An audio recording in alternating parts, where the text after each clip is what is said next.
Alright, so bear with me on the video quality here because I'm using my front facing camera. This has been asked of me a lot to show my builds that I use for my Hurricanes, and it's pretty much the same build every time. It's either I'm using 26 gauge or I'm using 24 gauge, and also bear with me, my kids are here, so they're going to be talking and yelling and screaming throughout this whole thing, so yeah. So pretty much going to use 26 gauge stainless steel today, 316. You can pick up this stuff off eBay or Amazon for like, I think 100 feet is like $8 or $9.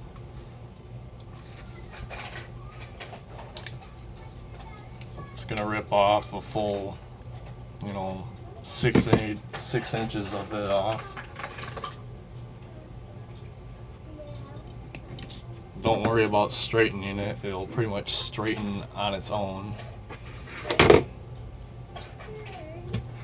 Then I'll grab a 3mm screwdriver and wrap it really spaced.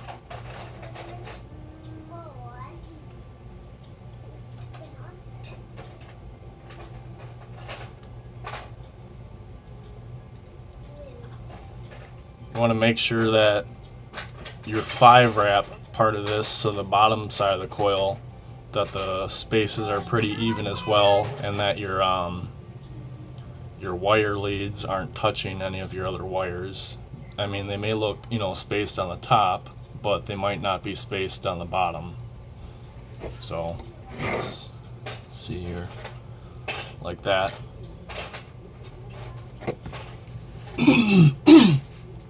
Also, make sure you have something sturdy to do it on. These Coil Masters are fantastic. Then just, tighten your leads. Where's that other damn screwdriver?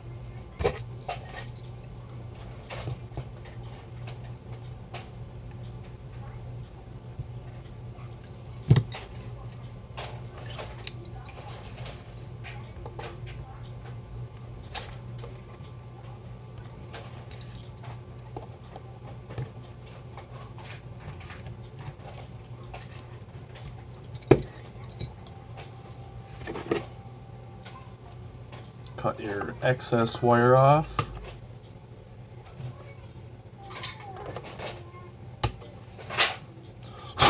Mine, for some reason, is always like right next to the chimney, so it's kind of a pain. And then just grab your screwdriver and stick it in there, straighten it out, and push it down. So it will be sitting. You'll be able to look and see from the top side of it that it's not touching either of the posts. From the side of it, it might look like it is, but it's not if you're doing it right.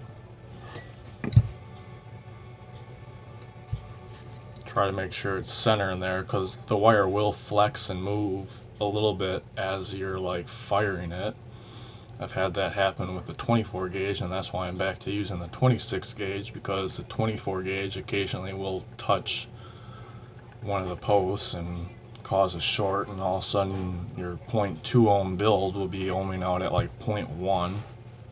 So should look like this, if you can see that. I hope you can. Now wicking. I prefer cotton baking because it's just fucking easy.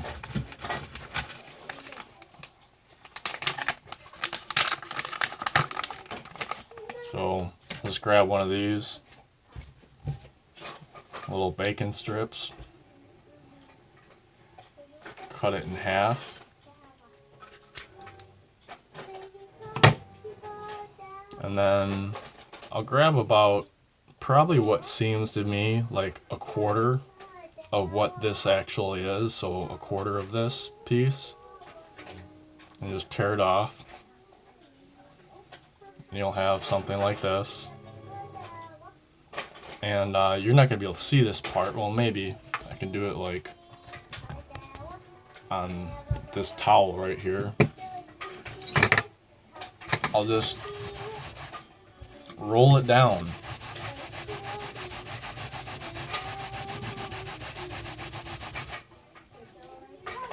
and you'll get something like this. And that will be, you know, roughly just a little bit bigger than your 3mm coil itself, and makes it nice and easy for, you know, putting it through your coil. If you have like a little bit too much where it's too tight, just rip a small strand off. If you don't have enough and it doesn't feel tight enough inside your coil, just rip off another piece of cotton bacon. Make sure you know, it's the same length as what you're using, and then it goes towards this end, and then roll it again and see if it's tight enough now. I have a feeling that's what's going to happen with this one. Maybe. Yeah, this one's just a little bit too loose for my taste. So I'll just rip off a small amount here.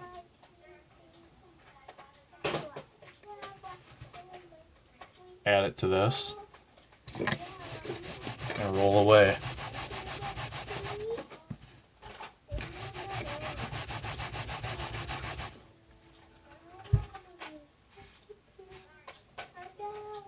So I'll go ahead and let's do this again. And yeah, that's perfect for me, where it's just like barely moving. You can see it's moving the coil just a little bit. It's just perfectly snug in there, but not too tight where it's not going to be wicking e-liquid.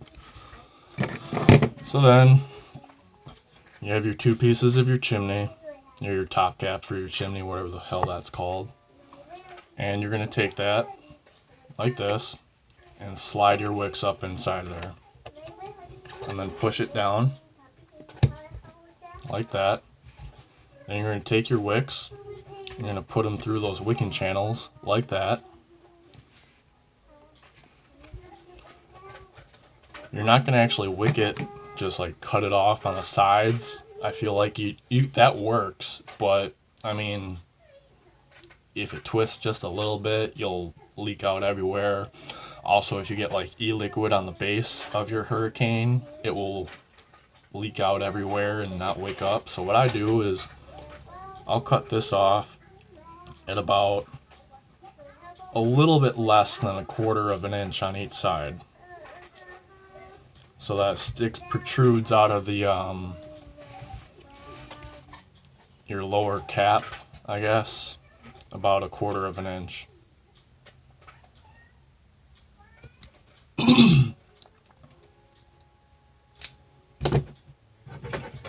So then I'll grab like a little 2mm flathead screwdriver, something small, and what you're gonna do, I hope you can see this,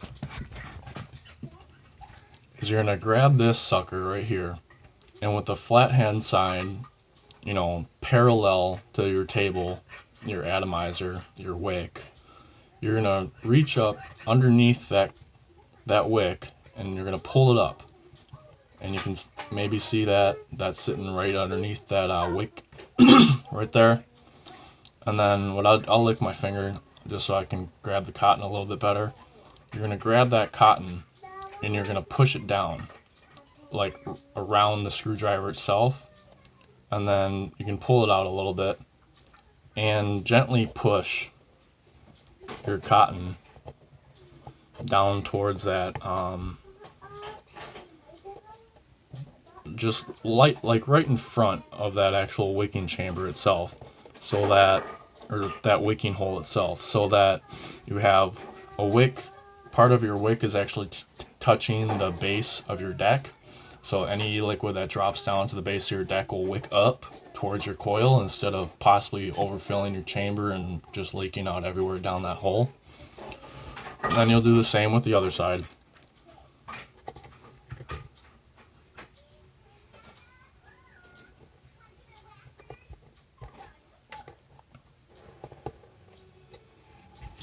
And what you should end up with is something like this.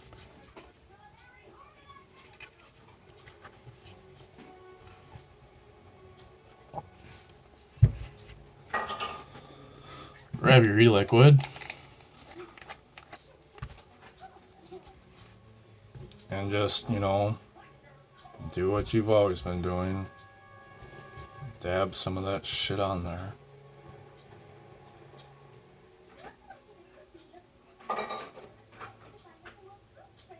Now, if you're using a DNA 200 or a 60 or a 75, I honestly have no tips for you because, I used to be a real big DNA 40 fanboy, and I absolutely loved it with like titanium and nickel. But since I started using titanium, or stainless, I absolutely hate them. It drives me up a wall that I have to go on my computer just to switch over temp settings when, on the SXJ or, the V1 or the V2 SXJ chips. You can just do it right on your damn mod. No problem. So if you're using a DNA mod, I'm sorry. I don't have any input for you. But yeah, also, when you're tightening down your top part of your chimney, hold your finger up against one of these wicking channels so that when you're spinning this down, the O-ring gets a little bit tight. So you don't actually move and offset your wicking channels from your wick. That could be another problem some of you guys are having with, leaky hurricanes. Then just, fill up your fucking tank. This should be self-explanatory, but who knows? I don't fill it any higher than those, that little triangular pattern on the side. I know a lot of people have asked what the hell that's for. It's like, oh, maybe it has something to do with, filling your e-liquid.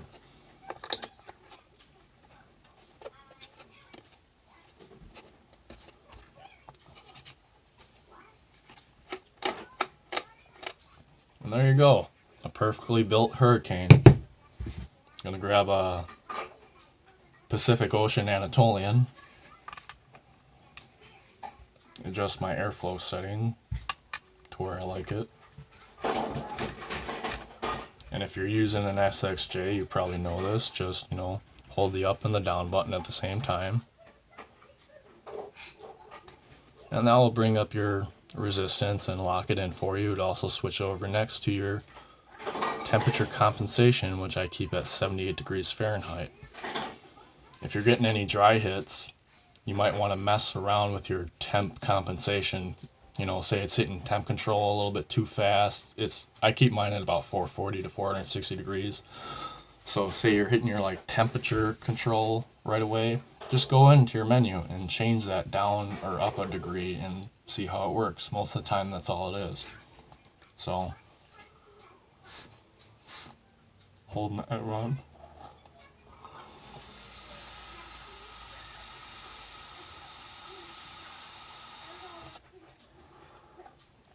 Perfect.